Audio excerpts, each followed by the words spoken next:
Ay, mi amor. No sé si es prudente siquiera relatar esto aquí, pero hay instantes en la vida que imploran ser liberados, ¿comprendes? Porque guardar las cosas solo las corrompe desde adentro, y aquí dentro ya hay tanta podredumbre que no queda lugar para más. Si te armas de valor, quédate, porque lo que te voy a revelar no es una novela, no. No es algo que te ablande el corazón, no.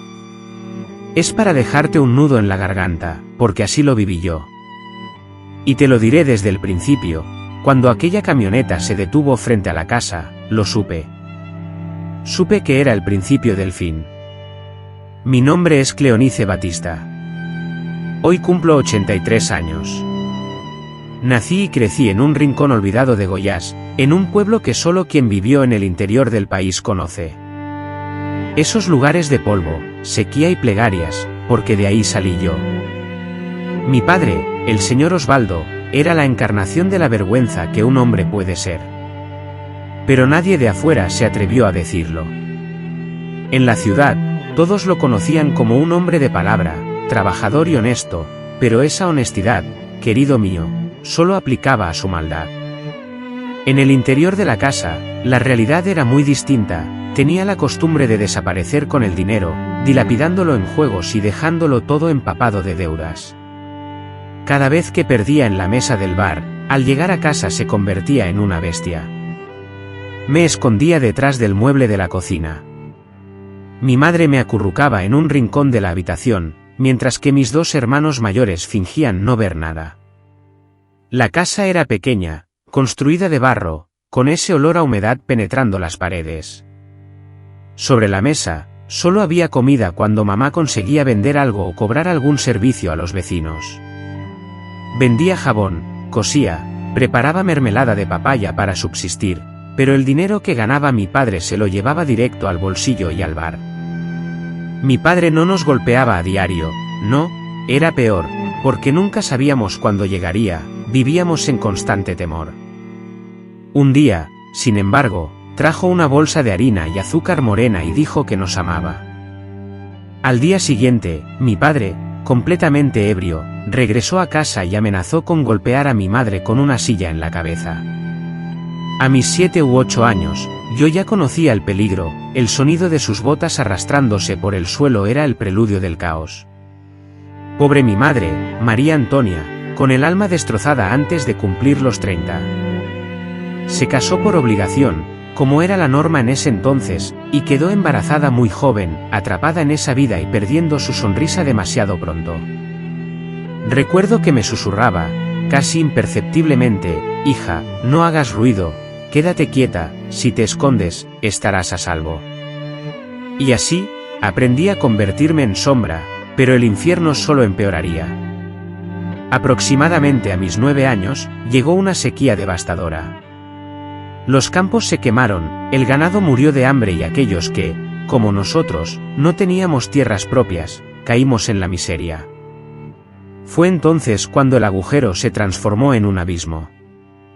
Mi padre ya debía dinero a todos, al tendero, al farmacéutico, al dueño de la tienda, pero había una deuda mayor, una deuda impagable con el señor Vicente Costa.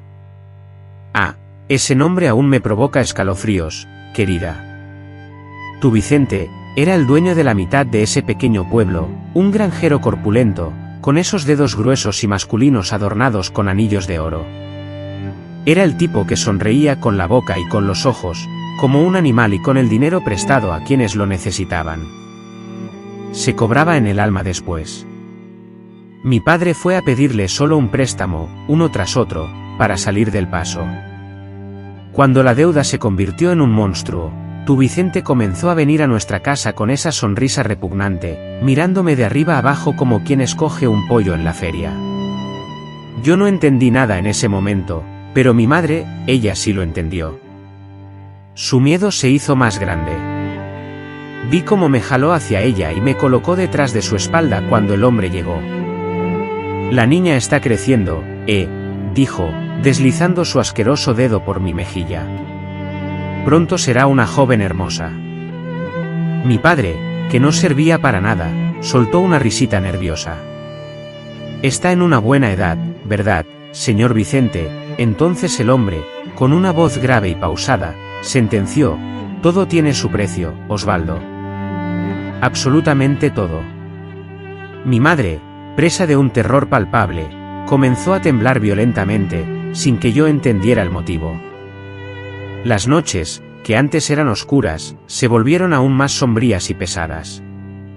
Mi padre, en un arrebato de furia, le gritó a mi madre, quien, sin alzar la voz, sollozó en silencio, mordisqueando la tela de su falda para ahogar el sonido de sus lágrimas.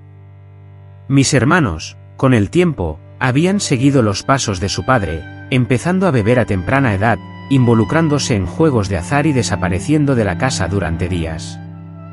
La deuda, como una imparable bola de nieve, creció y creció, hasta que llegó el ultimátum. Era domingo. El sol, en su implacable ascenso, doraba el asfalto cuando el camión negro y oxidado de Vicente, el hombre al que le debíamos, se detuvo frente a nuestra humilde casa. El hombre bajó lentamente, acomodándose el sombrero con un gesto estudiado, y recorrió el entorno con la mirada, como si estuviera saboreando el momento. Mi padre se dirigió a la puerta, con la cabeza gacha, derrotado. Traje el contrato, señor Osvaldo, anunció el hombre, utilizando un tono que pretendía ser cortés, pero que destilaba una amarga y venenosa ironía. Mi madre, con el rostro pálido como la harina de la cocina, salió corriendo desesperada del interior de la casa. Por el amor de Dios, Osvaldo, no lo hagas, suplicó, con la voz temblorosa por el miedo. No con los nuestros, hija mía. Y fue en ese instante cuando comprendí la magnitud de Europa, que yo era el precio, la moneda de cambio. El señor Vicente se giró hacia mí, con una sonrisa triunfal como si hubiese ganado un gran premio. Cleonice se quedará en mi casa un tiempo. Solo hasta que ajustemos cuentas, ¿verdad, Oswaldo? Mi padre, sin siquiera mirarme a los ojos, simplemente musitó: es por el bien de todos. Del mundo, exclamé para mí. Mi madre, deshecha, se desplomó de rodillas en el suelo, sollozando como una niña. Yo, parada en el umbral, con mis 10 años recién cumplidos, sentí que mi alma se escapaba, se deslizaba entre mis pies. Así fue, querida. Tan pronto como me entregaron, como una bolsa de arroz, como una cabra, como si no fuera una persona. Y eso fue todo. Solo el principio. Si quieres escuchar el resto, quédate conmigo. ¿Qué viene después, querida? Es peor de lo que la mayoría de la gente tiene el valor de escuchar. Ya sabes el dicho, querida, el diablo, cuando quiere engañar, se viste de santo. Desde temprana edad, mucho antes que la mayoría de los niños, aprendí una lección amarga. Recuerdo el momento en que un camión me sacó de aquella choza. Mis padres estaban aterrorizados, y yo temblaba como una hoja en el viento. Pero lo peor de todo, lo que aún me atormenta, es que en el fondo de mi alma, persistía un rayo de esperanza, una ingenua ilusión, propia de un niño que no entiende el mundo. Pensaba que ese nuevo lugar sería mejor que mi hogar. Creía que me tratarían bien, y como fue en realidad, qué ironía, yo, que dormía sobre un colchón de paja rota bajo un techo con goteras, me encontré de repente en una casa con una habitación solo para mí, una cama con almohadas, sábanas de verdad y un olor a suavizante. Y un baño, incluso tenía un inodoro, algo que solo había visto en la cocina de la casa de Vicente en los libros de venta. Tenía un armario con espejos, una nevera grande y una estufa brillante. Al sentarme a la mesa para la cena, la abundante cantidad de comida me abrumó, casi me hizo llorar. Había arroz blanco, carne cocinada, verduras salteadas hasta obtener un jugo apetitoso y un vaso de jugo de naranja. En mi casa, con suerte, dividíamos un huevo entre 4 personas. La señora Francisquina, su esposa, se acercó con una sonrisa forzada y me dijo: ahora eres de la familia, Cleonice. Tendrás lo bueno y lo malo, como en casa. Asentí con la cabeza, muda, intentando asimilarlo. Al principio, todo parecía un sueño irreal. Me dieron ropa nueva, sandalias limpias e incluso una cinta para el pelo. Me llamaron, nuestra niña adoptiva. Se encargaron de que todo el pueblo supiera que estaban siendo caritativos con la hija del señor Osvaldo, quien estaba pasando por dificultades. Era casi un espectáculo de falsa bondad. Los empleados me miraban de reojo, algunos con lástima, otros con esa mirada que anticipa el final previsible. Pero nadie se atrevió a hablar, porque en esa casa el silencio era ley. El señor Vicente, un actor consumado, comenzó con una sonrisa amable. Me llamó, mi pequeña flor, mi cariño, y pasó su mano por mi cabeza, por mi espalda, palmeando mi barbilla. Sentí un escalofrío que me recorrió el cuerpo, pero contuve la respiración y forcé una sonrisa, una lección aprendida de mi padre, sonreír para ocultar el miedo. Por la noche, me acosté en la cama perfumada, intentando no pensar, borrando el recuerdo de mi madre, a pesar de saber que ella me había entregado. Traté de no recordar los gritos de mi hogar, y sobre todo, intenté no pensar en la sonrisa prolongada del señor Vicente. Pasó una semana, luego 2, un mes, y las cosas comenzaron a cambiar imperceptiblemente, como si se estuviera cocinando una rana a fuego lento. Primero llegaron las reglas, no salgas sola al patio trasero, ¿entiendes, Cleonice? En la esquina, doña Francisquina, con una sonrisa desdentada, me advirtió, es peligroso. No hables con nadie de afuera, ¿entendido? Aquí te cuidamos, eso es lo correcto. Y por último, cuando el señor Vicente quiera hablar contigo, ve. Él está siendo muy generoso con tu familia. Obedecí, pues el miedo ya me oprimía el estómago. Después, comenzaron a llamarme a su oficina, siempre por las tardes, cuando la casa se calmaba. La primera vez solo me dio dulces. ¿Te gustan, Cleonice? Sí, me gustan, señor. Aquí ganarás todo lo que nunca has tenido. El hombre dijo esto con una mirada penetrante, como midiendo mi alma. Los siguientes días, los regalos se multiplicaron, un vestido nuevo, un lazo para el cabello, e incluso un pequeño libro de cuentos infantiles con ilustraciones coloridas. Te lo mereces, mi princesita, me dijo, con su mano posándose en mi pierna de una forma que me hizo temblar. Yo no entendía bien lo que estaba sucediendo. Sentía un dolor profundo, un vacío interno sin nombre, y repetía las palabras de mi madre, golpeándome la cabeza, él es tranquilo, hija. Si te escondes, te salvas. Doña Francisquina, fingiendo no ver, pasaba por el pasillo y yo escuchaba la puerta de la oficina cerrarse. Ella, con un suspiro, continuaba su camino, el tipo de mujer que prefería ignorar lo que pasaba, o tal vez ya sabía demasiado y solo quería sobrevivir. Luego venían los besos en la mejilla, al principio rápidos, luego más lentos.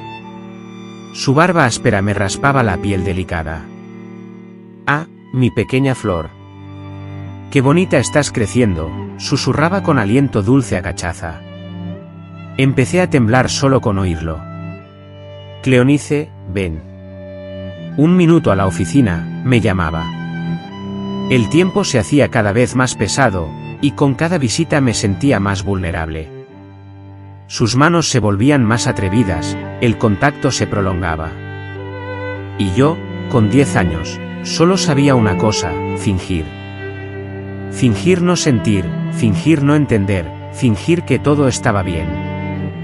Pero la realidad fue muy distinta.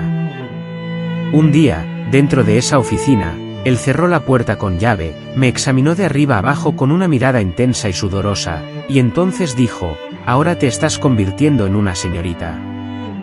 Hoy vamos a jugar de otra forma. Mi cuerpo se paralizó, mi corazón latió con fuerza. Sentí un miedo tan intenso que creí que iba a desplomarme. Lo peor era que ni siquiera entendía del todo lo que pretendía, pero el terror ya me lo había revelado. Hay ciertas experiencias en la vida, mi niña, que ni el paso del tiempo puede borrar. La memoria las empuja al fondo, se esconden bajo la superficie de la mente, pero basta con cerrar los ojos 2 minutos para que todo regrese con un sabor amargo en la garganta. El día que ese hombre cerró la puerta de la oficina fue uno de esos momentos. Se aseguró de mirarme directamente a los ojos con esa mirada que no ve a la persona, solo ve posesión. Luego cerró la puerta con calma. ¿Quién iba a decir que a partir de entonces nunca más volvería a sentirme completa? Ahora eres toda una mujer, ¿verdad? Con una sonrisa que no llegaba a los ojos, pronunció esas palabras que me revolvieron el estómago. Eso me hizo sentir enfermo. Ahora puedes aprender algo. Cosas de mujeres, aprender, se mofó, y yo, con la audacia que le caracterizaba. Siempre lo han hecho de esa manera. Era repugnante fantasear con lo que iban a hacer, como si estuvieran otorgando un favor, una oportunidad. La mano, primero en mi cabello, se deslizó lentamente, descendiendo por mi cuello, mi espalda, mi cintura, y yo, ahí, intentando desaparecer dentro de mi propio cuerpo. No había escapatoria, no había a quien recurrir, nadie que me gritara, nadie. La colocación ya estaba hecha, y ahora el cliente decidiría. Habló suavemente, con ese aliento a alcohol y café rancio. Si haces todo bien, vivirás una larga vida. ¿Bien? No te faltará nada para tu familia. Ah, qué hombre tan generoso, ¿verdad? Me dieron ganas de aplaudir. Como si tuviera opción, como si en esa habitación fuera posible negarse. El tacto empeoraba cada día. Al principio, solo esa mano sudorosa que se deslizaba por mi pequeño cuerpo. Con una sonrisa medio disimulada, el comportamiento se volvió más atrevido. Después, los besos en las mejillas y en el cuello, y esa forma íntima de hablar, como si compartiéramos un secreto. Ese es nuestro pequeño secreto, ¿de acuerdo? Un secreto, como le gusta esa palabra, querida. Como le gusta transformar el dolor en secreto, la culpa en silencio, el miedo en deuda.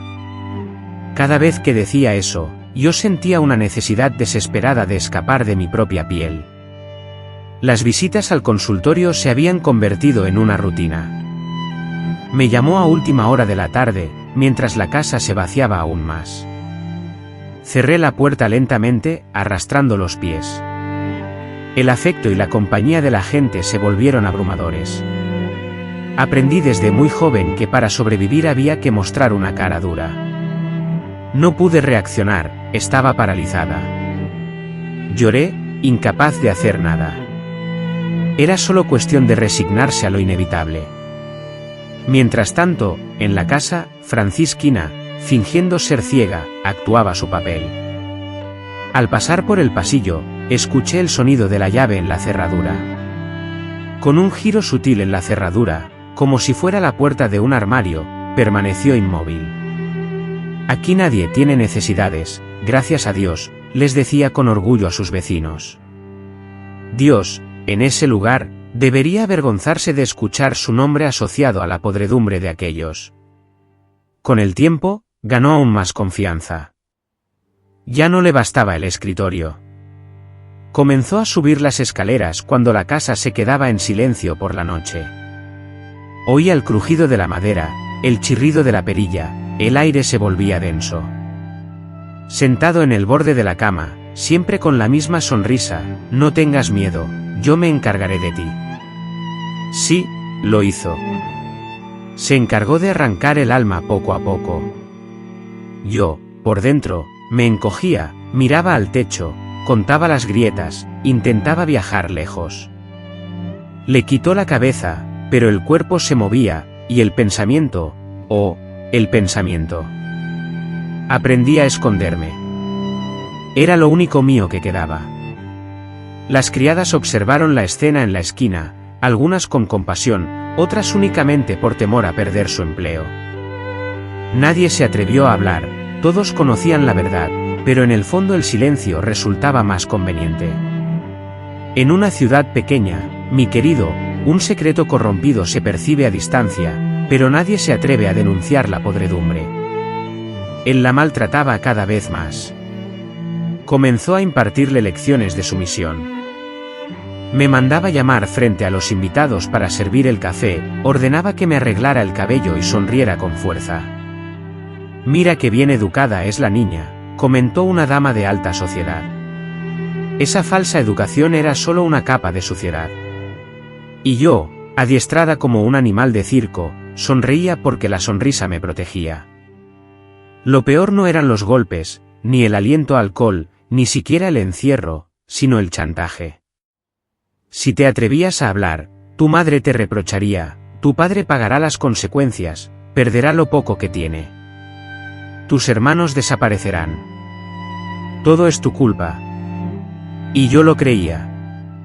Desde mi más tierna infancia, el trato como un objeto me llevó a creer que la mera existencia de las personas era algo perverso. Las noches se convertían en interminables sesiones de tortura silenciosa. Aprendí a dormir con el cuerpo adolorido, la almohada empapada en lágrimas y el grito contenido en mi garganta. Cada día, la certeza de ser un simple objeto olvidado, usado para el placer y el chantaje, una carga muerta arrinconada en esa casa, se hacía más profunda. Pero el verdadero infierno aún no había comenzado. No bastaba con el uso en la oscuridad, ahora, querían prepararme. Sabes, querida, a estos hombres corrompidos les encanta convertir a la víctima en espectáculo. No se contentan con lo que hacen a puerta cerrada. Necesitan el placer de exponer, de mostrar al mundo el trofeo que han domesticado. Y así, Vicente decidió subir el nivel conmigo. En la intimidad de la habitación, a puerta cerrada y durante las visitas nocturnas, lo que antes parecía suficiente para satisfacer su apetito repugnante, ya no lo era. Ahora, ese hombre pretendía transformarme, darme forma, prepararme, como él mismo decía, como si yo fuera una masa de arcilla en sus manos sudorosas. Cada día estás más linda, mi flor. Pronto serás una dama de respeto, solía decir con una sonrisa aceitosa que me revolvía el estómago. Señora respetable. La palabra, respeto, en su boca era como azúcar en carne podrida. Todo comenzó con la ropa. Francisquina llegaba a mi habitación con vestidos nuevos, zapatos brillantes y lazos caros. A partir de hoy, caminarás erguida como una niña decente. Nada de andar descalza ni con la cabeza gacha, ¿entendiste?, decía con ese tono de superioridad que ni siquiera se percataba de su propia ridiculez. Decente, claro, porque lo que sucedía en la oficina y durante los amaneceres era de una decencia ejemplar, ¿verdad? Después, comenzaron las clases de postura, donde se nos enseñaba a caminar con la barbilla alta, hablar en voz baja, servir la mesa sonriendo y bajar la mirada cuando un hombre mayor tomaba la palabra. El señor Vicente, con su mirada penetrante, observaba mi entrenamiento con el mismo deleite que un domador observa a su caballo. Baja más la mirada, Cleonice. Una mujer educada no mira a los hombres a los ojos. Sonríe más.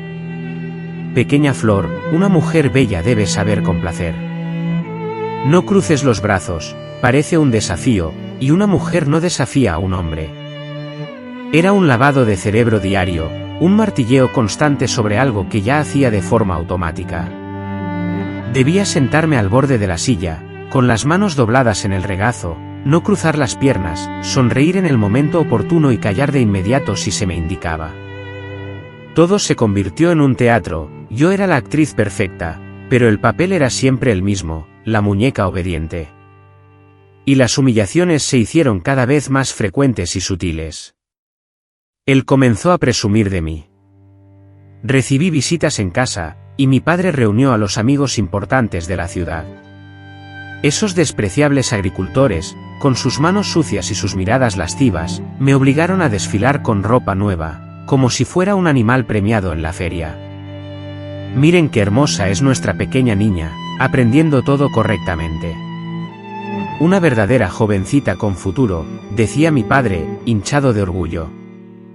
Durante las visitas, me reí, me elogiaron, me apretujaron las mejillas con manos pesadas. Algunos dejaron que sus ojos se deslizaran con descaro por mis piernas delgadas, una osadía que sentí sin necesidad de mirar atrás. «Va a ser mucho trabajo, señor Vicente?», preguntaron, con esa risa sucia y vieja.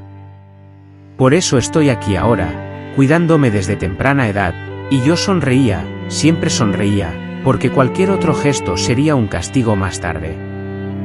Y el castigo, en ese lugar, siempre llegaba con creces y con rigor.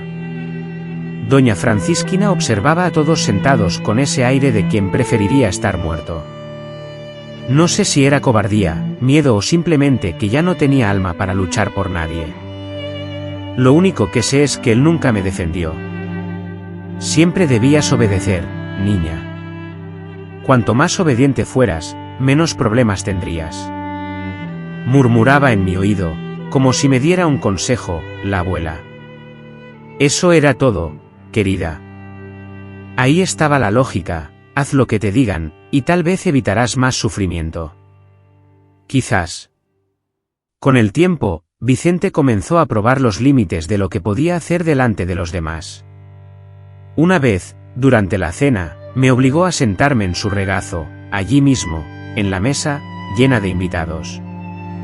Dijo que era cariño de padre. Ven aquí, pequeña flor. Vamos, muéstrales a nuestros amigos cuánto te importa ser querida aquí. Los hombres se rieron, y las mujeres miraron hacia otro lado, sin decir nada. Mientras yo sonreía al público, apretó mi cintura con fuerza. Su mano se deslizaba sutilmente, pero podía sentir cada uno de sus dedos moviéndose como una serpiente fría. Y yo sonreía por fuera, por supuesto. Dentro de mí, mi cuerpo gritaba tan fuerte que simplemente no podía salir. El sonido se ahogaba en la boca por el miedo. Pero la cosa no se quedó ahí. Él empezó a impartir lecciones sobre cómo debía ser mi comportamiento en el futuro.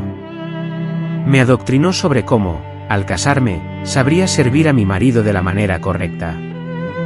Insistía en que una mujer que no aprendía estas cosas a tiempo se convertía en un problema más adelante. Todo esto lo decía entre sorbos de cachaza. Me obligó a observar cómo él y sus amigos jugaban a las cartas hasta altas horas de la noche. Yo debía servir las bebidas, recoger los vasos, sonreír a los invitados, como si fuera un mueble, un adorno. Una noche, después de una de estas sesiones de juego, me apartó y me dijo, pronto serás solo mía. Ya no tendrás que compartir tu tiempo con nadie. Serás tratada como te mereces, como una reina. Reina, era asombrosa la habilidad de estos hombres para embellecer una prisión. Y a medida que el tiempo avanzaba, demostró que lo que buscaba iba más allá de solo tenerme, quería transformarme, moldear mi mente, mi cuerpo y mi alma. A él, que yo anhelaba poseer por completo, lo moldeé y sometí, preparándolo para ser el juguete de mi vida. Y yo, me convertí cada vez más en su sombra, hasta que un día, al mirarme al espejo, casi no me reconocí, no por mi aspecto físico, sino porque ya no había nadie viviendo dentro de mí. Pero lo peor estaba por llegar. Ven, mi amor. Y si has llegado hasta aquí, no olvides suscribirte al canal, dejar tu like y decirme desde dónde me escuchas. Hay muchas formas en que alguien puede atraparnos. Él tenía una cuerda alrededor del cuello, una cadena en el pie y el silencio. El silencio es lo más peligroso, porque seguimos caminando, comiendo, respirando, pero ya estamos muertos por dentro. Él era exactamente como tú. Vicente decidió borrarme de la vida que yo conocía. Hasta ese momento, por horrible que fuera, yo vivía dentro de esa casa, aún conservaba el recuerdo de que mi madre existía, de que mi familia respiraba en algún rincón de ese Goiás polvoriento. Pero él ambicionaba más que eso. Anhelaba que yo olvidara por completo esa situación, que borrara cualquier recuerdo. Comenzó sutilmente, con una lentitud calculada, empleando las técnicas precisas que solo dominan aquellos que saben manipular. Primero, restringió las visitas. Tu madre está pasando por un momento difícil. ¿No sería mejor que te quedaras aquí por ahora?, dijo, mientras se rascaba su prominente abdomen, adoptando una pose de importancia, como si estuviera sopesando una decisión trascendental, digna de un coronel. Todo, por supuesto, era por mi bien, siempre con ese tono paternal y afectuoso. Porque él, cuando deseaba persuadir, se vestía con la apariencia de un protector. Las escasas cartas que mi madre ocasionalmente me enviaba a través de alguien de la ciudad, dejaron de llegar. No fue complicado, en absoluto. Bastaba con interceptar los mensajes que entraban y salían de mi lugar. ¿Quién se atrevería a traicionar al jefe, arriesgándose a transportar un mensaje oculto? Nadie. Las cartas traen chismes, muchacha, sentenció. Solo los chismes impiden tu progreso aquí, sentenció, con un tono que pretendía ser una lección de moral. Hablaba de moral, como si un cerdo pretendiera dar una clase de limpieza. El tiempo transcurrió, con las visitas de los empleados, la noticia se distorsionó, reduciéndose a simples chismes. Tu madre está bien, sabes, dice que te extraña. Solo eso. Aunque fuera verdad, ya no lo sabía. Doña Francisquina, por supuesto, participaba en ese teatro con maestría. Siempre decía, es mejor así, Cleonice, la distancia evita confusiones. Tu madre entiende que aquí tienes todo. Realmente tenía todo, todo lo que el infierno puede ofrecer. Y las noches, las noches seguían el mismo guión repetitivo. Subía lentamente, la madera crujía, su peso hundía el colchón y yo ya no. Lloraba más.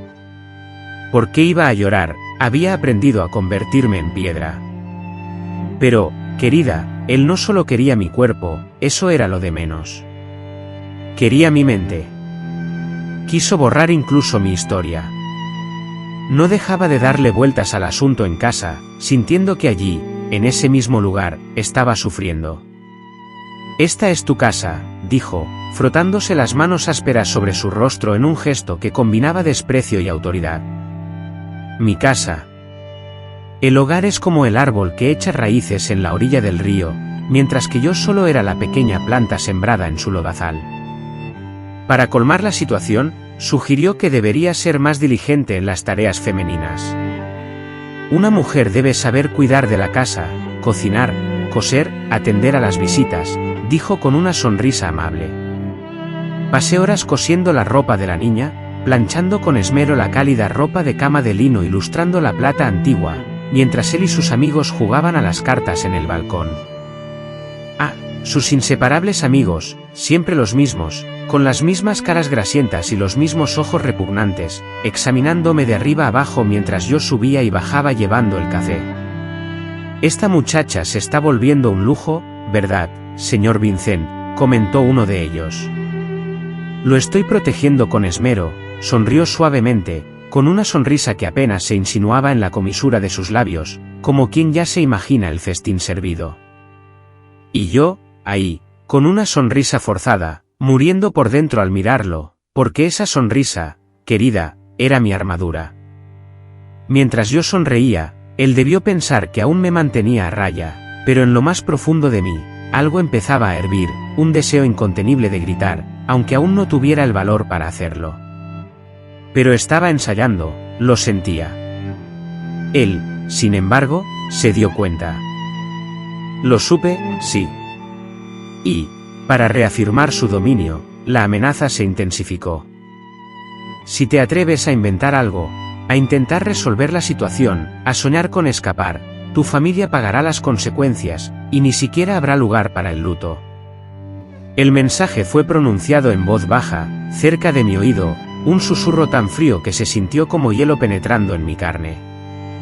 Los empleados permanecieron en silencio, sabiendo la verdad. Cada puerta cerrada, cada luz encendida hasta el amanecer. Pero, ¿quién se atrevería a oponerse a ese hombre, el más poderoso de la zona? Mi querida, me voy. Te digo que la peor prisión es aquella donde todos aparentan que no existen celdas. Así fue como me transformé en un animal criado en el corral de su mente, sin mundo exterior, sin familia, sin noticias, sin futuro, pero con una pequeña semilla de ira que comenzaba a germinar lentamente en mi interior. No era aún coraje, sino ese sabor amargo que queda en la boca tras tragar lágrimas durante mucho tiempo. Hasta una hormiga, un día, aprende a subir al borde del cristal para buscar una salida. Yo también, poco a poco, empecé a arriesgarme en escapes invisibles. Después de estar atrapado tanto tiempo, comenzamos a buscar cualquier resquicio donde cupiera un atisbo de voluntad. Era un inicio absurdo, algo para probar la longitud de la cadena. Una noche, cuando me llamó a su despacho con su habitual, «Ven aquí, Florecilla», me detuve por unos segundos. Tardé, me tomó un tiempo, pero suficiente para que él notara algo. Su sonrisa se transformó inmediatamente. «¿Qué oyes?», preguntó. No lo oíste, su voz ya era tensa. Tragué saliva con fuerza, forcé una sonrisa y entré. Pero por dentro, ya lo sabía. Había pisado la cola de la serpiente. Otro día, en el café, me ordenó sonreír a sus invitados, esos hombres con ojos turbios y dientes amarillentos. Mantuve mi rostro inexpresivo. Ni tristeza, ni alegría, solo vacío. Él observó. Más emoción, niña. Te estás volviendo maleducada. Asentí, mientras una furia creciente comenzaba a hervir en mi interior. Fue entonces cuando empezaron los primeros castigos físicos. Al final de la tarde, tras un trato repugnante en la oficina, notó que me tensé cuando su mano descendió otra vez. Oh, mi querida. Ese día, su rostro perdió su habitual calma y palidez, su mirada se volvió amenazante y me agarró con fuerza de la nuca, obligándome a inclinar la cabeza. Con la cara enrojecida, como si fuera a estallar en ira, y con los labios agrietados, susurró entre dientes, «¿Quién te has creído que eres? Un ingrato, yo soy quien manda aquí. Vives gracias a mi benevolencia». Su mano se extendió, abierta, y me abofeteó con un golpe seco y resonante. Mi oído zumbó violentamente, y la mejilla me ardió como si la hubieran marcado con un hierro al rojo vivo. Jamás había experimentado la fuerza física de esa mano, hasta ese momento, solo había conocido su tacto repugnante, su dominio mental, la lenta infusión de veneno. Pero allí, en esa bofetada, demostró que estaba dispuesto a usar la violencia cuando las palabras ya no eran suficientes. «Si vuelves a desafiarme, te romperé la columna vertebral, ¿me entiendes?», siseó, clavando sus ojos en los míos. Negué con la cabeza, el miedo me atenazaba la garganta, dificultando la respiración, pero en lo más profundo de mí, aquella primera bofetada también había despertado algo desconocido, la incomprensible sensación de que él también sentía miedo, porque el que agrede, intuyo, es porque teme perder el control. A partir de ese instante, las agresiones físicas se volvieron moneda corriente en nuestra relación. Cuando tardaba en responder, lo que él definía como una simple bofetada, cuando rompía a propósito algún plato, cuando me empujaba. Si evitaba su contacto en la oficina, recibía un puñetazo en el brazo. Esa noche, temblaba tanto que no conseguía mantener la taza de café firme mientras su amigo estaba presente. El plato se me resbaló de las manos, estrellándose contra el suelo del salón. El silencio que siguió fue más aterrador que el ruido de la porcelana rota. Él se levantó lentamente, cual depredador al acecho, y me agarró con fuerza del brazo, arrastrándome hasta un pequeño cuarto trasero, un lugar donde nadie podría oír ni ver lo que sucedía. Ahí, sin testigos, me asestó un brutal puñetazo en el estómago. El intenso dolor me robó el aire, dejándome sin aliento. Caí de rodillas, sintiendo el estómago revuelto y a punto de vomitar. Él se irguió, su mirada clavada en mí, una mirada que helaba la sangre. Su respiración era entrecortada, como la de alguien que se enfrenta a una mascota traviesa. «Aquí, la que manda soy yo, vas a aprenderlo», siseó con frialdad. «Aprenderás por amor o por el dolor, elige tu lección, Florecita», escupió las palabras con desprecio. Lo más repugnante era la mezcla de violencia y falsa ternura. Me dejó tirada en el suelo por unos minutos, y luego volvía y repetía el ciclo, una y otra vez. Sus caricias, susurros, horrores camuflados, era como si primero me desarmara y luego me usara, suavemente, sin oposición.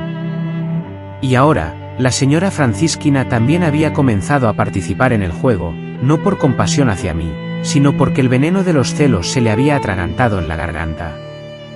«¿Estás pensando eso? Puedes ser tan desagradecida», susurró con los ojos inundados de envidia y rabia.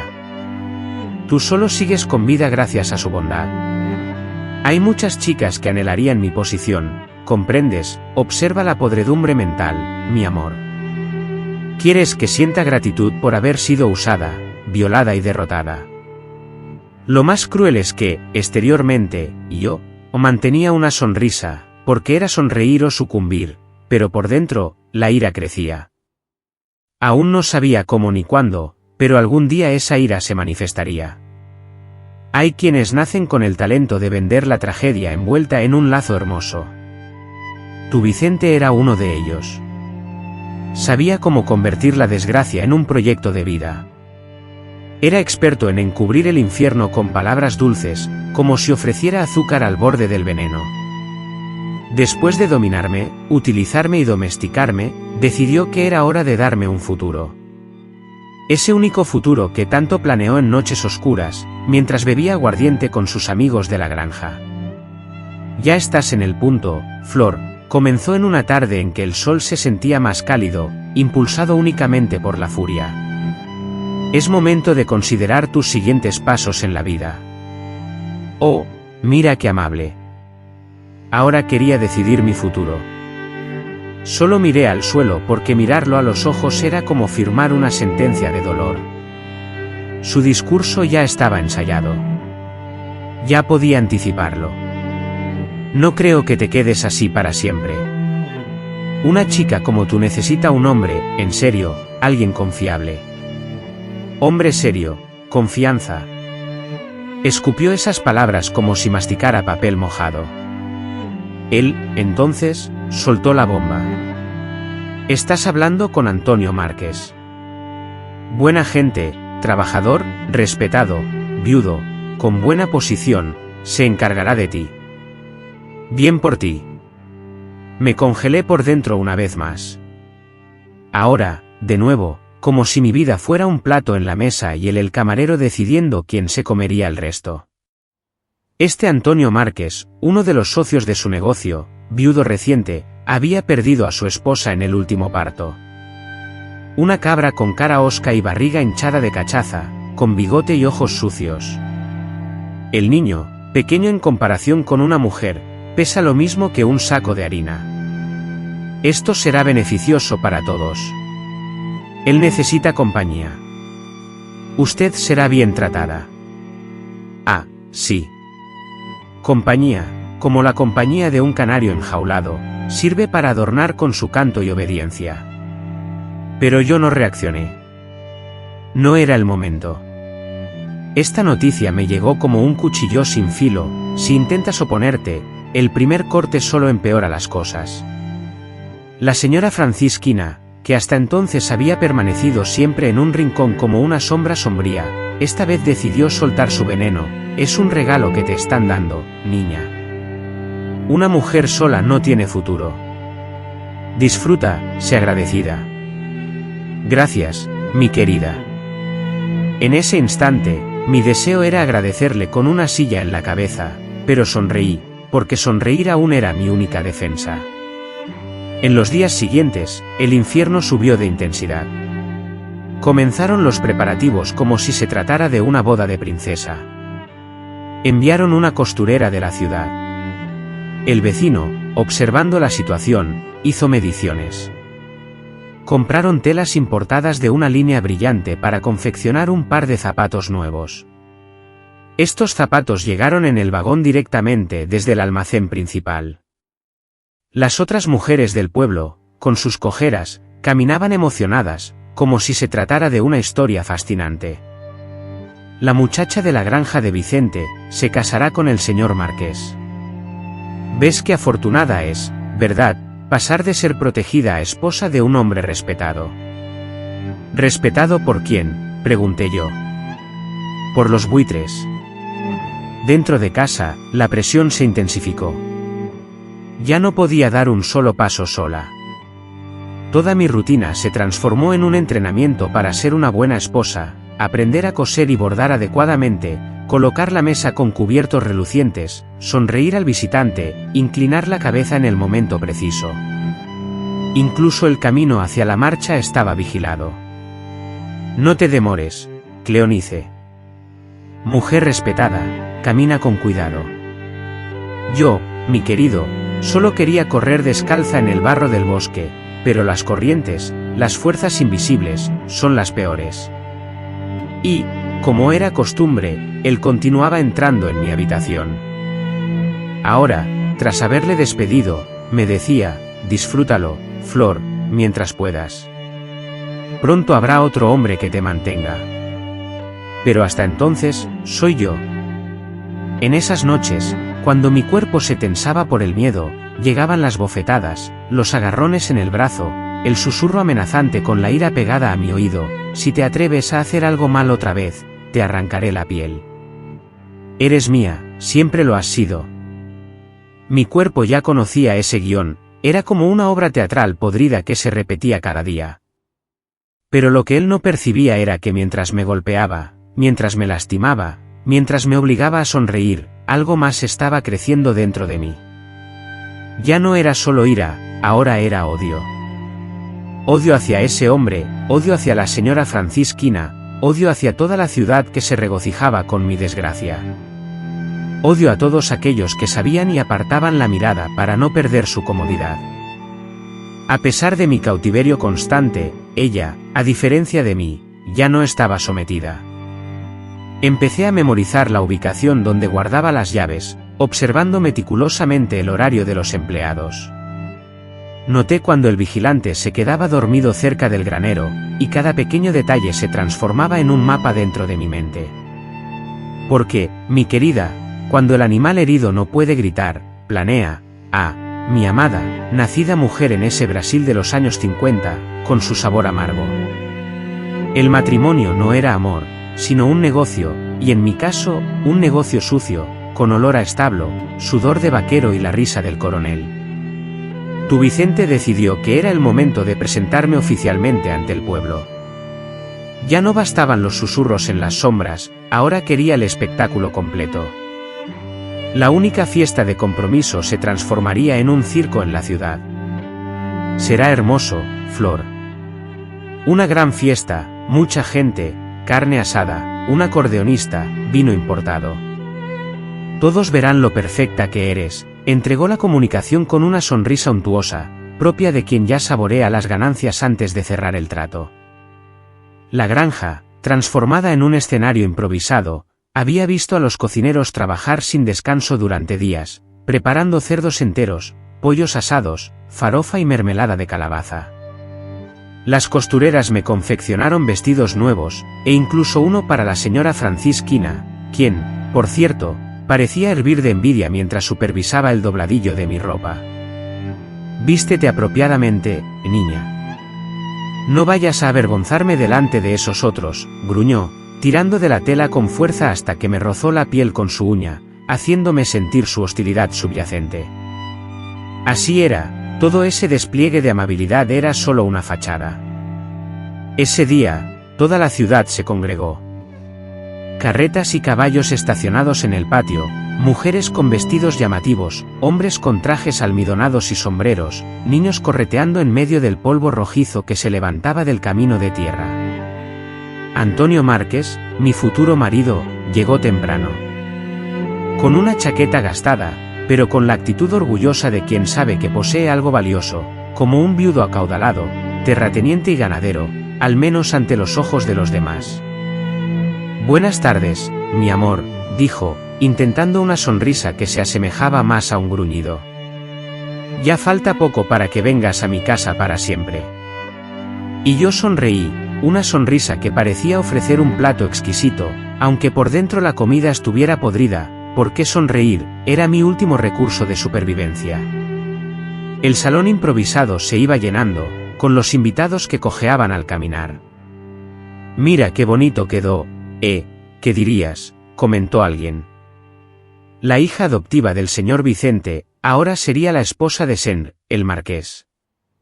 El pequeño bribón había ascendido socialmente. Yo también había ascendido, sí, directamente al matadero. Mientras la gente llenaba sus estómagos y reía a carcajadas, yo me convertía en una atracción, y me hicieron pasar a la mesa.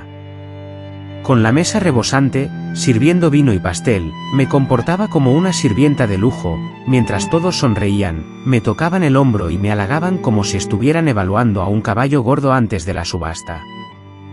La mayoría de las tostadas eran horribles. Tu Vicente alzó su copa con esa mirada de ganadero satisfecho. Hoy es un día de alegría. Esta muchacha, con la que crecí, que tanto hemos cuidado, ahora será la esposa de un gran hombre, una alianza que honra a dos familias serias y trabajadoras. La multitud aplaudió, rió, bebió, comieron y yo, en medio de ese corral humano, sentía mi cuerpo vibrar internamente. Porque en vísperas de la fiesta, sus lecciones eran aún más duras. Cuando intenté rechazar sus toqueteos en la oficina, durante el último ensayo antes de la exhibición, perdió los estribos y me arrastró del pelo hasta el fondo del granero. Allí mismo, lejos de la mirada de los cocineros, desató su furia. Su brazo se abatió seco sobre mi rostro. Mi labio se abrió. Un hilo carmesí, cálido y pegajoso, se derramó de la esquina de mi boca. «Ya estás pensando en eso, ¿puedes siquiera avergonzarme?», gritó con un aliento entrecortado, salpicado por el goteo constante de mi sangre. «Te creé para obedecerme.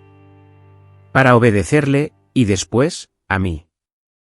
Aquí no habrá desobediencia, nunca». Su bota, pesada y amenazante, impactó contra mis costillas, dejándome sin aliento. Un sabor a hierro me inundó la garganta. Caí al suelo, encogida, sin aire, luchando por no desmayarme. Tras unos minutos de silencio, se agachó a mi lado. «Levántate. Arregla esa cara. Mañana es un día de fiesta y vas a sonreír, ¿me has entendido?», negué con la cabeza, mi rostro contraído por el dolor. En aquel instante, la sangre misma parecía temer circular por mis venas. Al día siguiente, el maquillaje que la señora Francisquina me aplicó sirvió para disimular los moretones. Mientras me recogía el cabello en un moño, susurró cerca de mi oreja, casi mordiéndome y luego soplando suavemente. «Sabes, niña, hay gente peor. Ser elegante. Una mujer que da trabajo pierde su valor». Miré hacia adelante, dócilmente, con una sumisión forzada. Pero por dentro, mi querido, por dentro ya no era carne, era piedra. Durante la celebración, sin que nadie lo notara, él no dejaba de rozarme, como si posara una muñeca en un estante. Sus ojos brillaban con una intensidad inquietante. «Sonríe, mi pequeña flor. Todo va bien», susurró con una voz suave y engañosa. Ya entrada la noche, mientras las risas de la gente aún resonaban en el jardín, me arrastró tras la cocina, a un rincón sombrío, y me estampó contra la pared de madera. «Antes de que recuerdes ser la esposa de otro hombre, recordarás quién manda aquí», susurró, mientras su mano sucia comenzaba a levantar el dobladillo de mi vestido. Todo esto ocurrió allí mismo, en medio de la fiesta, con el sonido del acordeón llenando el ambiente. Y me convertí en piedra, porque en esos minutos cualquier reacción significaría una paliza segura.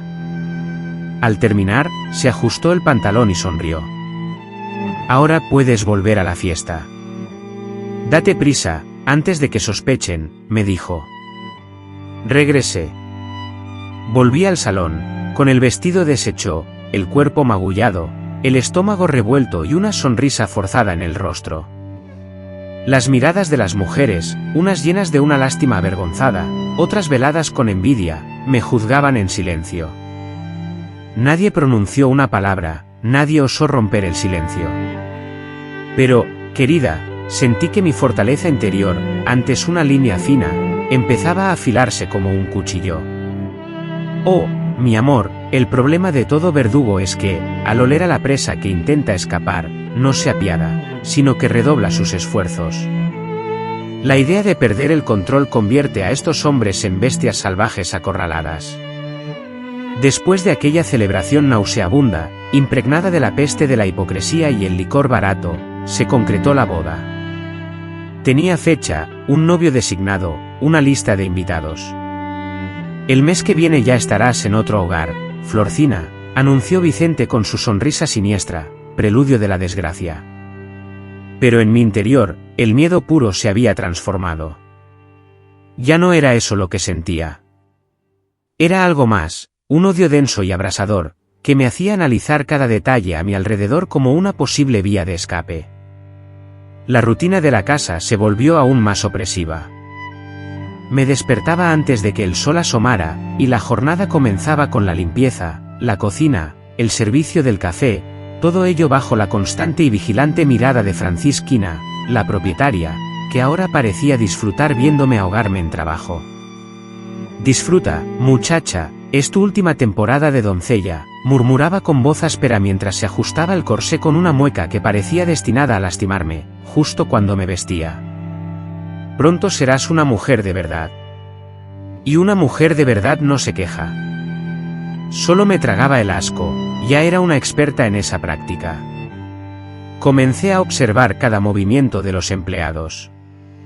Me di cuenta de que el cuidador caía en un sueño profundo y pesado después de la cuarta taza de café. Noté que la puerta trasera quedaba sin seguro algunas noches, cuando el vigilante escapaba para verse con la hija del vaquero. También observé cuidadosamente el reloj del señor Vicente, quien, después de la segunda botella de vino, solía ausentarse por horas.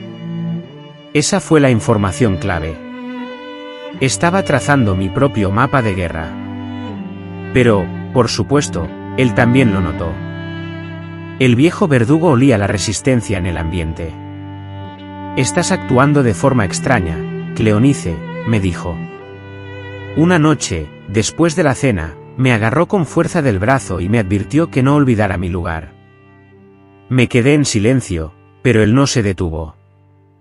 Comenzaron las pruebas de mis límites. Cualquier respuesta desafiante resultaba en un moretón, una simple mirada desviada provocaba que me jalara del cabello. Si el plato no estaba en la mesa exactamente cuando él lo quería, el cinturón se abatía sobre mi espalda. Las visitas a su oficina se transformaron en sesiones de tortura encubierta. Me obligaba a arrodillarme mientras jugaba cartas con sus amigos, forzándome a sonreír y servirles, con su pesada mano reposando en la parte posterior de mi cuello, recordándome quién mandaba. «Mira qué obediente es mi niña», decía a la repugnante audiencia de granjeros que reían como cerdos engordados. Hasta ese momento, todo era una fachada, querida. Pero una noche cruzó una línea que jamás imaginé posible. Era domingo por la noche. El silencio se apoderó del ambiente, como si incluso el aire contuviera la respiración, y un miedo profundo me atenazaba. Estaba doblando la ropa limpia cuando él apareció, repentinamente, sin previo aviso, sin una razón aparente, con una furia palpable en su rostro empapado en sudor. «¿Crees que no entiendo?», rugió, con la cabeza llena de ideas retorcidas. «Olvidaste que esto es tu deuda, el padre que te trajo aquí, olvidaste que soy la única razón por la que sigues viva». Su voz, embriagada de odio y cinismo, resonaba en el silencio. Antes de que pudiera reaccionar, su mano se abalanzó, y la bofetada me arrojó al suelo. Cuando intenté levantarme, una bota voló hacia mis costillas, hundiéndome en un dolor punzante. El mundo se nubló, y el sabor metálico de la sangre corrió por mi garganta. «Eres mi propiedad», vociferó. «Puedo darte y quitarte la vida cuando quiera», gritó mientras me arrastraba del brazo hacia el corral.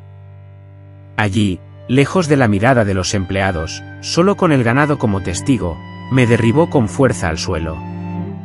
«Si te atreves a huir, te arrancaré él», lloró y ordenó que devolviera mi cuerpo a mi despreciable madre, hecho pedazos. Entendí, ni siquiera pude responder, solo gemí, luchando por respirar con las costillas adoloridas. Desperté horas después, desorientado, sobre el frío suelo del cobertizo. El dolor en mi cuerpo me hizo cauteloso, pero el odio me mantuvo despierto. Ahora lo sabía, él ya sospechaba. Era el momento de actuar, el momento final. Aunque estaba destrozado, utilicé las noches siguientes para afinar mi plan. Comencé a guardar un trozo de pan seco, escondido bajo la cama. Tenía un cuchillo de cocina sin filo, oculto en el dobladillo de mi vestido. Cada detalle, cada movimiento, Cada minuto de vigilancia somnolienta, todo quedaba registrado en mi cuaderno mental. Incluso Francisquina, la dueña, parecía oler la tragedia en el aire. Entré en mi habitación, y con esos ojos envenenados, me dijo: sigue intentando, a ver. Está Dios mirando, y el hombre no perdona a la mujer ingrata. Pero yo, ya no la escuchaba. Ahora, sentía que en mi mente solo resonaba una frase: o huyo o muero. Querida, la desesperación tiene un olor peculiar, un aroma cálido que emana de nuestra piel cuando el cuerpo, exhausto por los golpes, yace rendido, y el alma, tras haber agotado todas las lágrimas, se aferra desesperadamente a ese último e insignificante hilo de la voluntad de vivir. Esa sensación era lo que circulaba por mis venas en aquellos días oscuros. Tras la última paliza, aquella brutal agresión en el cobertizo que casi me destrozó por completo, comprendí la cruda realidad que me esperaba. Solo dos destinos aguardaban por mí. O sucumbir bajo las botas de tu Vicente, o intentar escapar, arriesgándome a morir en el intento. Porque, en verdad, ya estaba muerta, me consumía la muerte día tras día. La boda estaba fijada, la iglesia reservada, y Antonio Márquez ya se pavoneaba por la finca, como si ya me perteneciera, agarrándome la barbilla con sus sucios dedos llenos de callos, y burlándose: pronto serás solo mía. La inmundicia lo inundaba todo, pero la furia que ardía en mi interior era aún mayor. Esa noche sería la noche. Si no lo hacía entonces, nunca más podría haber otra oportunidad. El mapa ya estaba grabado en mi memoria. ¿Sabías que el vigilante de la puerta trasera se durmió profundamente tras beber con el peón del campo? ¿Lo sabías? El cuidador, un anciano sordo, lo había abandonado todo. Después de las 9 de la noche, mi único despertar fue el sol golpeando mi rostro. Escondí la pieza de pan duro y el cuchillo sin filo en el dobladillo de mi falda. No eran armas, sino coraje disfrazado. Me puse el vestido de tela gruesa, el de trabajo, para evitar el crujido de la tela almidonada entre los arbustos. Envolví un trozo de tela alrededor de mi pie para amortiguar el sonido de la bota en el suelo gastado. Cuando el sol se puso, comencé a actuar con calma. Fingí limpiar la cocina, doblar la ropa, caminar lentamente. Por fuera, era la doncella obediente, pero dentro, el corazón latía con fuerza en mi garganta. El señor Vicente, como siempre, bebió más de la cuenta, y tras la cuarta cachaca, subió a su habitación, arrastrando los pies y dejando escapar ese asqueroso eructo que inundaba el pasillo. Tras la partida sigilosa de la señora Francisquina, cual depredadora satisfecha después de proferir sus últimas amenazas en el vacío, el patio se sumió en un silencio sepulcral, solo interrumpido por el canto persistente de los grillos. La oscuridad, como una entidad viva, se apoderó del lugar. El momento había llegado. Silenciosamente, abandoné la cocina, bordeando el muro de barro. Cada paso resonaba ensordecedoramente en mi mente, como un trueno. El sudor frío me corría por las mejillas y la espalda. Mi aliento, un hilo tenue, intentaba permanecer invisible. En el corral, las vacas emitían suaves mugidos, mientras el vigilante, bajo la sombra del árbol, roncaba ruidosamente. La puerta, la puerta, estaba abierta, tal y como lo había soñado. Allí, a punto de ceder, mis piernas flaquearon, no tanto por miedo a escapar, sino por el absurdo temor de no lograrlo. Sin embargo, perseveré. Empujé lentamente la puerta, sin tocar la cadena, sin recurrir a la superstición.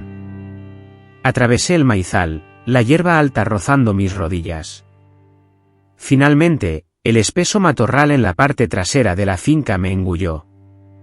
En la negrura de la noche, solo yo, el arbusto y la presencia de Dios éramos, sin luna que guiara, sin sendero que siguiera, sin dirección conocida, yendo hacia la derecha. Caminé durante horas, descalza, sintiendo como la planta de mis pies se desgarraba con cada roce de los mosquitos que se alimentaban de mi fina piel, la ropa completamente empapada en sudor y en la sangre que manaba de mis heridas. El miedo era mi constante compañía. Con cada crujido de una ramita detrás de mí, el terror ante su grito amenazante surgía en la oscuridad. Te advertí, lo era. Era mía, pero no llegó. El silencio era mi único compañero de fuga. El cielo oscuro permanecía impasible. Después de una larga caminata, finalmente llegué al antiguo camino que atravesaba el bosque. A lo lejos, divisé el paso de un carruaje. Me oculté en el barranco, esperando. Era el señor Nicanor, el arriero que solía vender sal y queroseno en el pueblo vecino. Reuní fuerzas y salí del bosque con la cautela de un animal asustado. Señor Nicanor, por el amor de Dios, lléveme lejos de aquí, supliqué, casi sin voz. Él se detuvo, mirándome con la sorpresa de quien contempla un fantasma. «Oh, criatura, ¿qué te sucede, niña?», me preguntó, y apenas pude articular palabra. «Necesito escapar de este lugar, tú, Vicente». Él, sin que yo interviniera, comprendió la situación. Todo debía terminar. En ese preciso instante, nadie requería explicaciones extensas. La niña, la ciudad misma, sabía todo, pero optaba por el silencio. «Sube, justo antes de que alguien nos vea», me dijo, tirando de mi mano. Quedé oculta bajo la lona del carro. Allí, en medio de las bolsas de maíz y los bidones de queroseno, lloré por primera vez en mucho tiempo, pero no por dolor, sino por alivio. Me sentí viva por primera vez en años. Estaba realmente viva. Nicanor me llevó a un pueblo lejano, al otro lado del río. Allí, nadie me conocía. Comencé una nueva vida, pero ese miedo persistió conmigo durante años. ¿Y tú, Vicente? Oh, querida, él intentó buscarme. Huir, querida, es solo el comienzo. Pensamos que lo peor sucede al escapar, pero el verdadero infierno reside en la mente, atormentándonos día a día, pinchando en el cuerpo hasta que se puede. Ahora, su sombra, la de él, no se va de nosotros tan fácilmente. En el pueblo donde me abandonó Nicanor, me sentí reducida a la nada. Y esa sensación de no ser nadie, en ese preciso instante, fue mi salvación. Nadie me llamó pequeña flor, ni me trató como a una protegida o una mercancía.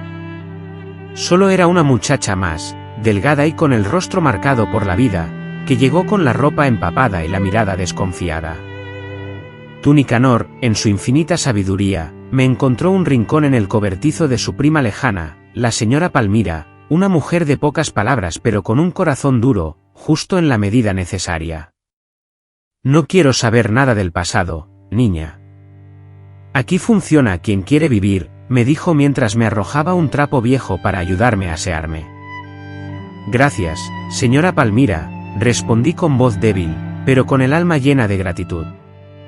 Comencé a ayudar en la venta, pisos fregados, estantes limpios, tabaco cortado, maíz molido en el mortero.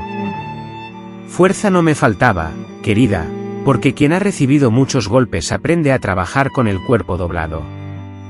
Pero mientras el cuerpo se ocupaba, la mente permanecía activa, en constante reflexión. Con un portazo, la puerta se cerró bruscamente, y mi corazón comenzó a latir desbocadamente. El galopar de cada caballo que se aproximaba me helaba la sangre, porque sabía que Vicente, mi perseguidor, no aceptaría mi desaparición tan fácilmente. Luego, como una taza de café tragada de un solo trago, el tiempo pareció detenerse, y las noticias comenzaron a susurrarse en cada rincón. Primero, el rumor, como un grano en un almacén, corrió, decían que Vicente recorría las granjas, buscando a una chica fugitiva. Después, un arriero comentó sobre la venta de mi retrato. Parecía que había contratado a un secuaz, un vigilante de carreteras, ofreciendo dinero por cualquier pista. Era él, sí, como si hubiera perdido ganado de élite. Pero, querida mía, el mundo es pequeño, pero la astucia de una mujer atormentada es inmensa. Cambié mi nombre, y en boca del pueblo, me convertí en María das Dores. Apropiado, no, las cicatrices en mi espalda no me permitían mentir. Así, me oculté durante el día y trabajé en las horas muertas. Para no ser vista en la concurrida feria, me cubrí la cabeza con un pañuelo y me puse un vestido holgado. En esa época, una mujer así cubierta pasaba desapercibida. La invisibilidad fue mi escudo, y en ese momento funcionó. Pero el peligro no se había ido. Al mes siguiente, un hombre extraño llegó al pueblo preguntando por una muchacha de piel oscura y pelo rojo. El secuaz de Vicente, con la agudeza de un buitre hambriento, olfateaba el miedo. Lo reconocí a lo lejos por su sombrero sucio, sus pesadas botas y la mirada de alguien que no buscaba comprar productos. En una ocasión, casi me atrapan. Estaba en la tienda, doblando las bolsas de arroz, cuando el tipo apareció y sentí que el estómago se me hacía agua. Me escondí detrás del mostrador, tras el mortero del café, con el corazón latiendo con fuerza. La señora Palmira, con la calma de quien ha dado a luz y enterrado a su marido, lo detuvo con su voz firme: aquí no hay ninguna muchacha. Nada nuevo, solo lo de siempre. Si quiere frijoles, aquí hay. El hombre observó fijamente, aspirando el aire con la misma intensidad que un perro husmeando, pero la situación terminó de manera abrupta e inesperada. Estaba temblando incontrolablemente, tanto que me sentía como una rama sacudida violentamente por el viento. A partir de ese momento, la presión del encierro se intensificó. Comencé a dormir con un machete bajo la cama, atenta a cada sonido, lista para reaccionar. Sin embargo, la determinación de no regresar al cautiverio era más fuerte que cualquier temor. Mientras tanto, tu Vicente perdió por completo la paciencia y el control de sí mismo. Se decía que su furia se había convertido en leyenda en las ciudades vecinas. Les gritaba a los empleados, golpeaba a los cuidadores, amenazaba a los vecinos. Se había transformado en un animal herido, incapaz de aceptar que su propiedad había sido usurpada. Pero cuanto más se enfurecía, más profundamente echaba raíces en mi nueva vida. Comencé a ahorrar algo de dinero, vendiendo dulce de leche y bordando toallas para las damas de la iglesia, además de coser ropa para niños. Cada moneda era un pedazo de libertad que compraba. Con el tiempo, el miedo se estaba transformando en resistencia y el terror en aprendizaje. Que, mi querida, cuando logramos sobrevivir a la peor de las situaciones, todo lo demás se vuelve insignificante, como una simple brisa que roza el rostro. Pero yo lo sabía, mientras él siguiera respirando, mi tranquilidad no sería completa. Aún tenía una cuenta pendiente muy grave que saldar. Dicen que el mundo es un ciclo, pero lo que la gente olvida advertir es que, cuanto mayor es el ascenso, más dura es la caída, y a menudo, de bruces contra el barro. Y así fue como Vicente cayó. Después de meses de vivir como una sombra en ese pueblo, la chica destrozada que yo era, ya no existía. Ahora, yo era otra cosa. No era fuerte, todavía no, pero era fría. Día tras día, los animales de la granja perdían cada vez más la cabeza. Envió a sus esbirros, propagó mentiras, intentó sobornar a gente influyente. Incluso intentó corromper al jefe de policía del pueblo. Compré un regalo, envié cerdo, pagué el almuerzo con buena cachaza, todo para llenarle los bolsillos y hacerlo quedar bien untado. La niña se fugó, se la llevaron, manteniéndola oculta de mí. Golpeando la mesa con fuerza, como quien exige la devolución de algo robado, él habló. Pero, mira, querida mía, incluso los corruptos sienten temor cuando la gente comienza a tambalearse con torpeza. En la pequeña ciudad, mi historia empezó a susurrarse por las esquinas. Primero, las monjas de la iglesia se enteraron, luego los arrieros, y después sus propios empleados, quienes, pocos, comenzaban a abandonar el secreto, porque la verdad tiene la habilidad de filtrarse por las grietas. Esa muchacha que su padre le había vendido. Hubo quienes lo vieron subir a su habitación al amanecer. Todos lo sabían, pero nadie se atrevía a hablar. La noticia se convirtió en un murmullo persistente. Y el murmullo, querida, es algo que destruye, la reputación se pierde más rápido que un machete en la maleza.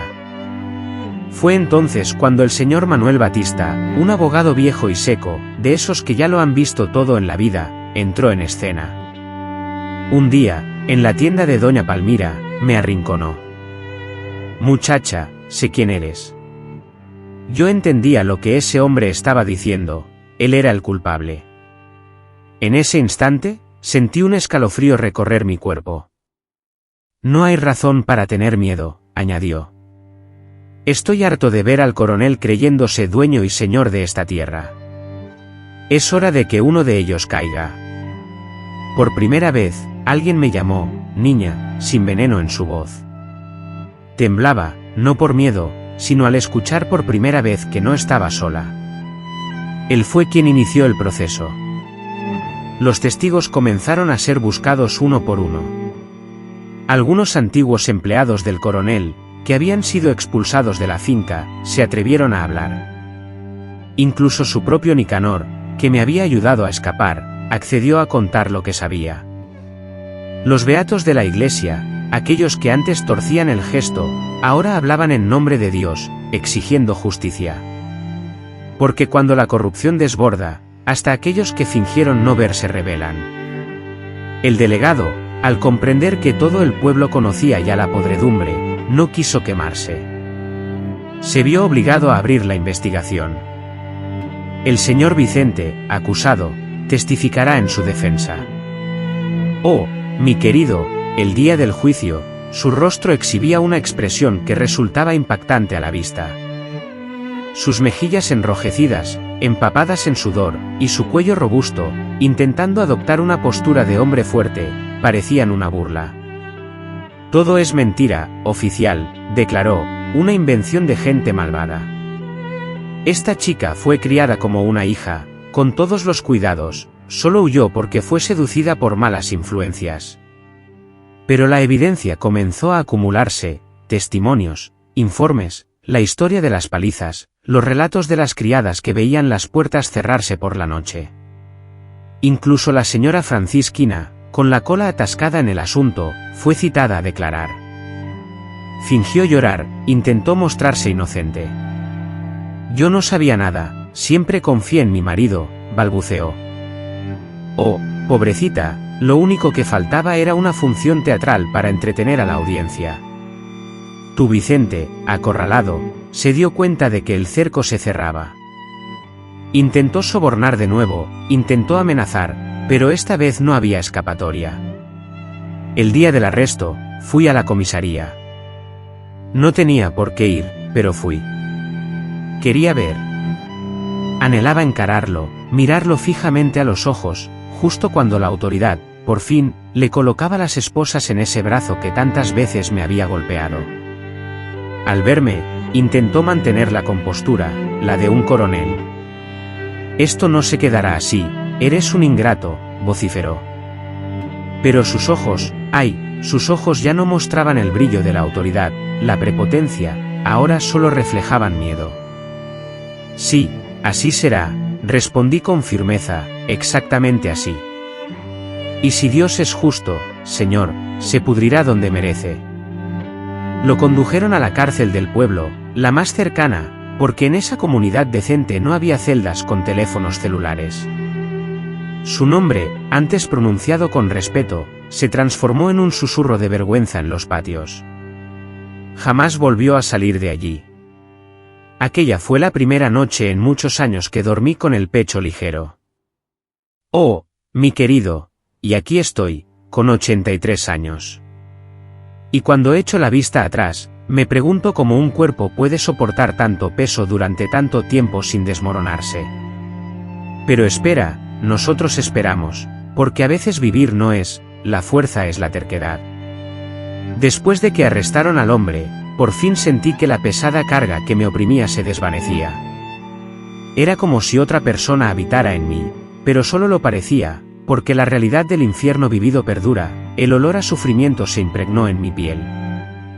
Tardé años en volver a dormir sin despertar sobresaltada, cada sonido de la puerta, el golpe metálico del maletero, me perseguían en noches oscuras y silenciosas. Pero al menos el miedo ya no me controlaba, ahora era yo quien lo controlaba. Me quedé un rato más en la casa de doña Palmira, una mujer fuerte y reservada, como un poste de cerca, que me brindó refugio cuando nadie más lo hizo. Ni siquiera la saludé. Trabajé sin descanso, cosiendo prendas para mujeres de mediana edad, lavando ropa en el río, preparando dulces para vender en la feria, bordando los ajuares de boda para las jóvenes del pueblo, muchachas que, gracias a Dios, ignoraban la mitad de lo que el mundo es capaz de hacerle a una mujer. Cada moneda que ganaba, reunida con las demás, representaba una victoria para mí, no por el valor monetario en sí, sino por el simple hecho de poseerla, de que fuera solo mía. Rechacé cualquier propuesta de matrimonio. Él tuvo a cuanta mujer se le acercó, algunas viudas, otras vividoras, y uno u otro hombre de bien que deseaban ofrecerme protección. Ah, sí, protección. Ese discurso lo conocía muy bien, lo había escuchado demasiadas veces. Nunca más permití que ningún hombre volviera a entrar en mi vida. Estaba sola. Trabajaba arduamente durante todo el día, dormía con un cuchillo debajo de la cama y el oído alerta, porque el miedo, incluso a la distancia, es una bestia traicionera, se esfuma al frente, pero siempre acecha a la espalda. Con el tiempo, me volví conocida en la ciudad como la muchacha fuerte, la que había desafiado al coronel, la costurera valiente. A la gente le encanta celebrar a quien sobrevive, pero nadie quiere estar en el lugar de quien lo ha padecido. Vi a personas que antes fingían no conocerme. Ahora me nombraban como un ejemplo de superación. Sobrevivir, hija mía, es el nombre que se le da al sufrimiento ajeno, una vez que la humillación ha terminado. Los años transcurrieron inexorablemente. Doña Palmira, finalmente, falleció. Me encontré solo, de una vez por todas. Adquirí mi parcela de tierra, cultivé mi huerto, crié mis gallinas y establecí mi modesta tienda en la esquina de la plaza. Nunca tuve lujos, pero comía de mi plato con la frente en alto. Las marcas en mi cuerpo persistieron, las cicatrices en mi espalda, en mis costillas, en mis delgados brazos. Estas no desaparecieron, pero aprendí a mirarme al espejo y solo veo una cosa, un superviviente. Nunca más supe nada de la señora ni del pequeño Francisco. Se rumoreaba que, tras la detención de Vicente, desapareció rumbo al norte, yéndose a vivir con unos parientes. Nunca me interesó saber nada de tu Vicente. Solo escuché que se pudrió en la cárcel, enfermo, solo, sin honor, sin el poder que tanto me gustaba restregarle a los demás. Murió como nació, un hombre pequeño con una voz fuerte. Y yo, seguí adelante con mi querida vida. Observé cómo Brasil se transformaba, y vi a la gente migrar. De las zonas rurales a la ciudad, presencié a las jóvenes de la nueva generación, vestidas con ropa más corta, hablando abiertamente de libertad, un concepto que en mi tiempo era casi inalcanzable. Perfeccioné mi lectura, y aprendí a escribir con mi letra imperfecta.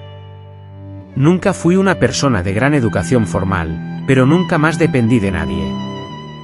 Firma algo para mí. Hubo un día en que, sola en la hamaca, mirando el cielo, me inundó la tristeza, preguntándome si todo ese sufrimiento era realmente necesario. Aunque el dolor me consumió, luego sequé mis lágrimas y me levanté. Preparé los frijoles en el mortero. Y ahora estoy aquí, a los 83 años, con el cabello ralo, la piel surcada de arrugas, pero con la cabeza erguida, contándote esta historia. No busco compasión, pues la lástima no salda ninguna deuda.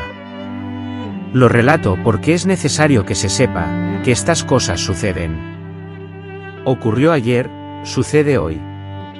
Solo cambian la dirección, el apellido, la justificación. Mi padre me vendió, mi madre agachó la cabeza, mi torturador me golpeó, pero yo escapé. ¿Y sabéis qué es lo peor para vosotros, los monstruos? Es saber que seguimos existiendo después de que ellos se fueron. Ahora estoy en paz. Cuando cierro los ojos, ya no escucho el eco de sus pasos, el ruido de sus botas. En cambio, oigo el canto melodioso del zorzal en el naranjo que está en mi jardín trasero. Escucho el canto del gallo al amanecer. Percibo mi propia respiración, y es solo mía. Así, querida, esta historia llega a su fin. Pero os digo, si habéis llegado hasta aquí, ya habéis. Deja tu me gusta para esta anciana. ¿Lo ves? Cada me gusta es como un abrazo en este pecho que ya ha soportado el peso del mundo. Y no olvides contarme en los comentarios desde donde me escuchas.